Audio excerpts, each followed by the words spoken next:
নমস্কার, আমার নাম আদ্রিক মাঝি। আমি রামকৃষ্ণ বিদ্যাপীঠের ক্লাস 2 এর ছাত্র। আমি সুকুমার রায়ের লেখা ঠিকানা কবিতাটি আবৃত্তি করে শোনাচ্ছি। ঠিকানা। সুকুমার রায়। আরে আরে জগমোহন, এসো এসো এসো, বলতে পারো কোথায় থাকে আদ্যনাথের মেসো? আদ্যনাথের নাম শোনোনি?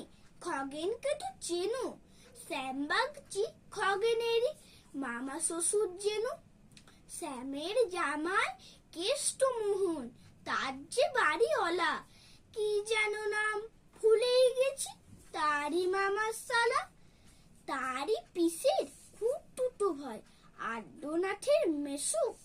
লক্ষ্মী দাদা, ঠিকানা তার একটু জেনে এসো। ঠিকানা চাও? বলছি শোনো। আমরা তলার মোড়ে 3 মুখ 3 রাস্তা গেছে, তারই একটা ধরে।